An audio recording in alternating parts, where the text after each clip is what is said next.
Grabe talaga yung experience ko before sa Maynila. Nakakatuwa na nakakatakot. Ano ba yun?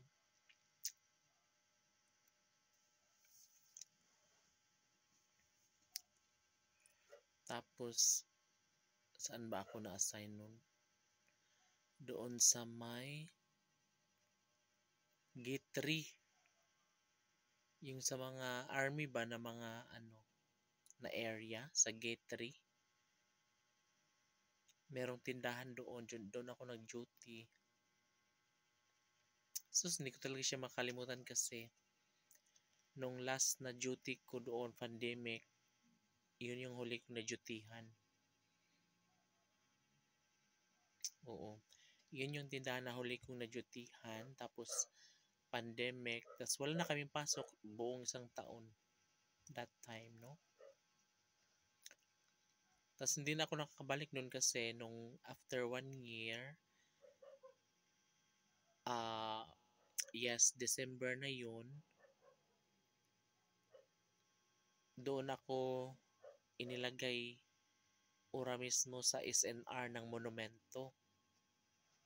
Yan doon. 1 month ako doon pero yung pasok ko is 12 days lang yata. Mga ganun lang. O 12 days kasi dahil nga pandemic yon.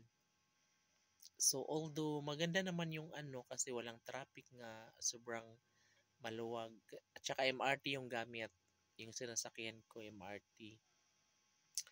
Mula Boni hanggang Monumento na yun. Kibali dalawang sakay lang ako from Alison Hills to Boni, tapos Boni MRT to Monumento. So ganun, sobrang cool lang yung ano, kalma lang yung biyahe ko kasi hindi naman pwedeng magkumpulan pag sumakay ng MRT noon. Mm-mm. And sa gabi naman ganun din, pabalik MRT tapos jeep na naman pabalik ng Alison Hills. Yun nga, 12 days lang yun tapos tapos na naibigay na lahat ng mga bonus, kung anik-anik sa company. Tapos bakla nung January na. January. Ay, December yun. December yun, bigla lang ako nag-resign. Mga ano yun, huling duty ko. Like, December,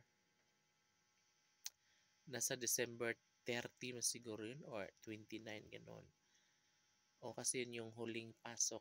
Kasi parang 12 days lang ang pasok ko nun sa isang buwan na yun. At yun lang din ako pumasok. Yun lang din yung pasok namin start ng December. Oo, kasi nga bigayan na ng mga bonuses, gano'n. Kahit wala kaming pasok the whole year, o automatic may bonus pa rin, 13 month gano'n.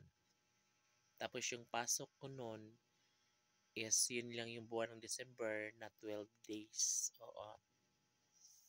Tapos pagkatapos nun guys, bigla ako nag-resign. Nagpaalam ako sa TL ko na TL, mag-resign na ako, and yun, bigla kasi uwi ako ng probensya kasi parang na-stress ako bigla, no? Dahil siguro yun sa estado ng ano, ng panahon, no? So, go.